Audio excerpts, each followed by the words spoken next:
Hi, I'm Joe Records, and welcome to Artists and Albums, Series 1, Episode 1, Frank Zappa, The Mothers of Invention, Freak Out. The intent of these videos is to pick an artist and then go album by album through their career, talk about the music and talk about the records. So we're starting with Frank Zappa, my favorite artist. Just a little bit on how I got into Frank Zappa.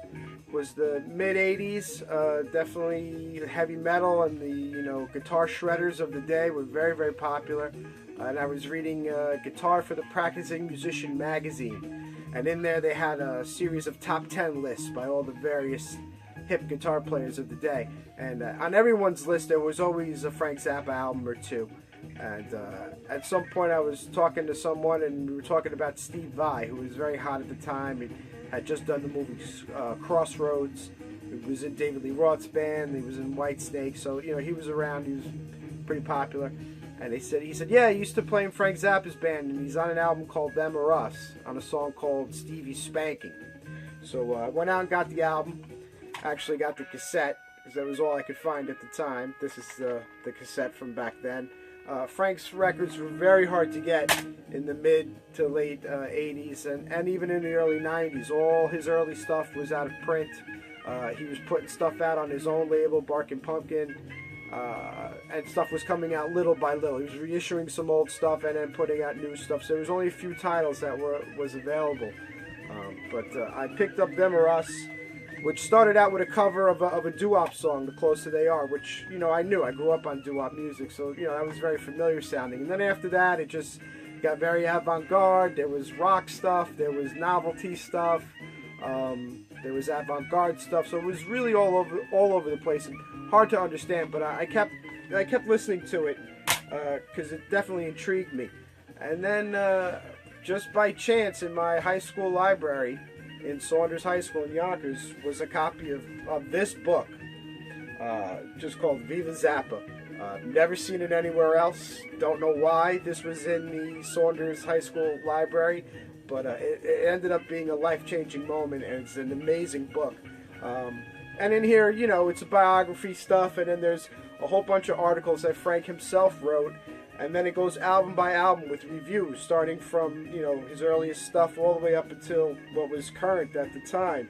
And had great pictures and great little doodads in the margins and stuff. So it was a really, really cool book, and I just devoured it. But I got to read about all of his albums, so I knew all of his albums, what they were supposed to sound like, what the good stuff was on them. It was just, I had to go and actually collect these records to hear the music. So this book was a tremendous roadmap to the works of Frank Zappa. So let's start with Frank himself. Frank was born in Maryland in 1940, December 1940. Sick as a child, so his family moved out to California, to a drier climate. They ended up moving around the Mojave Desert, Lancaster, Cucamonga, that area. And he grew up there, and in his early teens, started listening to rhythm and blues records on the radio, so he was definitely into the music of the time. Went to high school with Captain Beefheart. They formed a friendship and played together. But at some point in his early life, he found a copy of this record, The Complete Works of Edgar Varese, Volume 1, EMS 401. And this record would be a turning point. This is Edgar Varese, very avant-garde composer.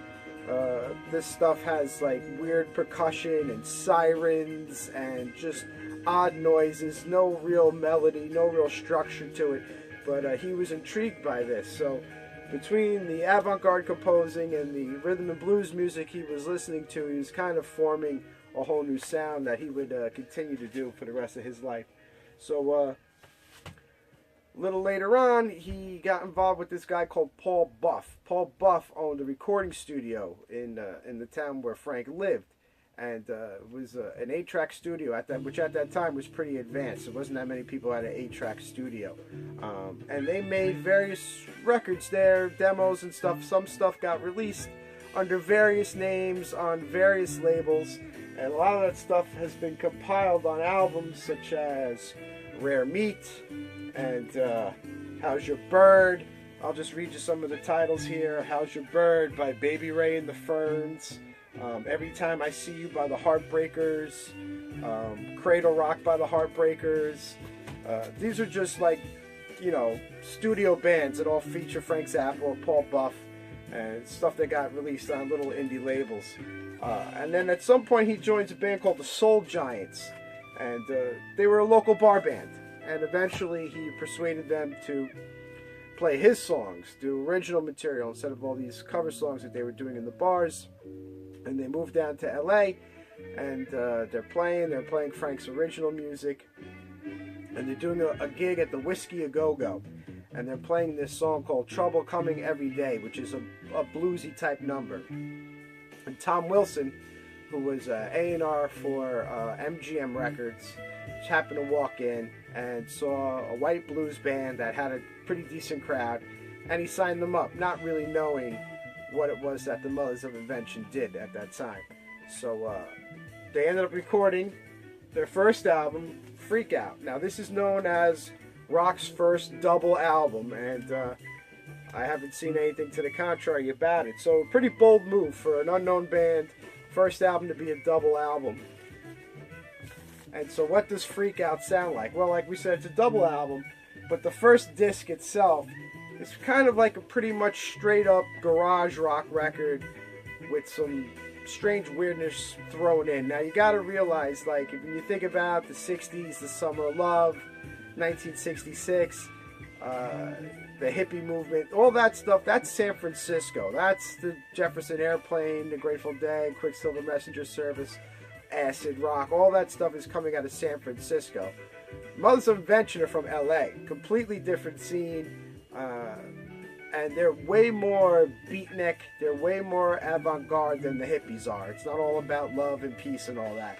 This is Los Angeles, you know, you had the Watts riots, you had Riot on the Sunset Strip, you had all that kind of stuff going on. It's a little more gritty in LA at the time than it is in San Francisco.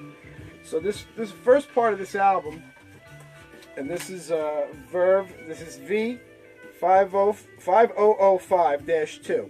Now, the 5005-2 is the catalog number. When you see it, as in this one, where it's V6-5005-2X, that's the stereo. So that's the difference between the stereo and the mono copies. And you'll see on the mono copies it kind of has this black border where it kind of looks like a photograph here, where on the stereo goes all the way down to the bottom. I guess they're making room for that up top. So initial differences right away. And this is it. This is what a stock copy would look like with the blue Verve label. The promo copies had a yellow Verve label. Maybe a white one. I haven't really seen those, but definitely seen the yellow Verve labels. And it starts out with a song called Hungry Freaks Daddy. Fuzz guitar, very reminiscent of the Rolling Stones, I Can't Get No Satisfaction. They kind of mutated that riff. So it's like a garage rock kind of anthem that starts off the record. Then it goes into I Ain't Got No Heart, which is like a teenage breakup song. Very cool song. And then it goes into a thing called Who Are the Brain Police? The song about paranoia, Big Brother, that kind of stuff. And it's very, very weird, very, very avant-garde. A lot of echo on the vocals, electric kazoo, a lot of creepy clacking noises in the background. So this is where things start to go a little crazy. But a lot of these songs are just typical, how can I be such a fool? Go cry on somebody else's shoulder. I ain't got no heart. What else on here? You didn't try to call me. Any way the wind blows. I'm not satisfied. These are all teenage breakup songs. If you've ever been in a bad relationship or break up with a boyfriend, girlfriend, listen to these records. You will identify with all this stuff. With some other kind of bubblegum fuzz rock stuff thrown in. So that's the one album of the two album set. The second disc, and this is the killer disc. So this has, opening up side 3, Trouble Coming Every Day. That's the song that got them signed. That's this blues song about the Watts riots. It's very racially motivated, and it's 6 minutes long. It's a killer tune. Then after that, you have Help I'm a Rock, which closes out this side, and the other side is the return of the son of Monster Magnet. It's 12 minutes. It's broken down to a bunch of different parts. And this is basically Frank and his friends, the freak scene of Los Angeles, being let loose in a recording studio. He rented $500 worth of percussion equipment, which I'm sure was a lot at that time. And they, turned off the lights and did what they had to do. It made all kinds of crazy noises and sounds, and there's a lot of strange vocal effects. And then Frank took the tapes and he sped them up and he slowed them down. So it's just this weird cacophony, catalage, music concrete type of musical suite. It's avant-garde classical music. It's tape manipulation. It's way ahead of its time. You wouldn't hear stuff like this until the late 70s with some of the European composers, and when they get into synthesizers and stuff. But Frank, already at that time, being that he had all that time in the recording studio with Paul Buff, when he gets into a real studio, he's already ahead of the game. He already knows how to use all the bells and whistles. So they make this tremendous first album. Freak Out, definitely a classic. If this was the only record they ever made and they broke up after this, people would regard this as like, an insane artifact of the 60s, and it would sell for a ton of money, and it would be like this mysterious, obscure thing, but it's pretty much readily available nowadays. I'll just show you a couple different variations. I showed you the regular stock Verve copy here. That was a mono. Stereo version, pretty much the same except for the different catalog number. You have the V6 in there. And let me tell you something. Once that went out of print, probably sometime in the early 70s, I guess MGM took over the Verve catalog and they pressed it with a white label, with a white MGM label, and then it was out of print for the longest time.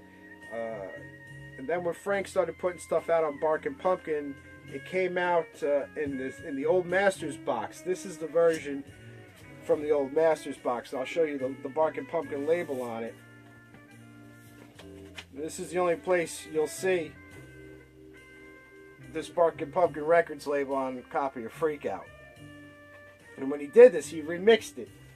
So the only version that you could buy in the 80s was this version. And certain songs fade out where they don't on the original copies. There's some guitar stuff that was taken out. It's different from the original vinyl. Then Frank put it out on CD. In the early 90s, it came out on a Rykodisc, and it was the same mix that he used for these. So it was a completely different mix than the original vinyl. Then in the 2000s, they released this deluxe set, a 4-CD set. It's got the album, I believe, in mono and stereo, plus a ton of outtakes, booklet, and it's got this crazy packaging. Opens up like this. And really cool if you ever get a chance to pick this up. There's also a single disc that just has some of the outtakes on it. I don't think it has the complete record. No, it's a double disc. There's a 2-disc version and the 4-CD version. Definitely get the 4-CD version. It's got a lot of cool stuff on there. Original copies of the album, say if you send in $1, they'll send you this Freak Out map. So here's the Freak Out map. This is a reprint of it. That's pretty cool. I believe if you buy the reissues that just came out recently, the 180-gram reissues, I believe they come with a copy of the map. So Freak Out, definitely a good place to start with Frank Zappa.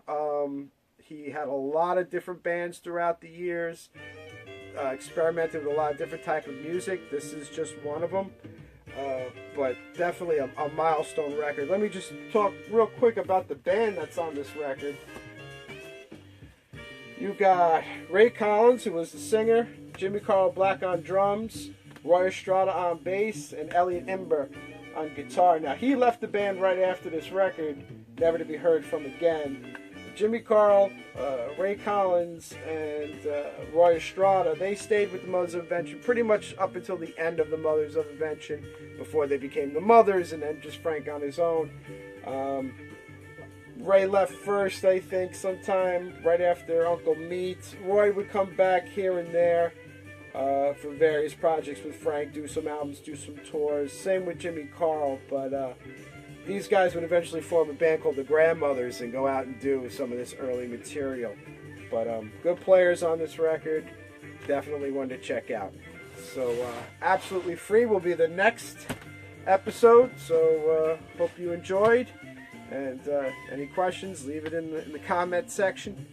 And we'll continue to bring you good music. Thank you.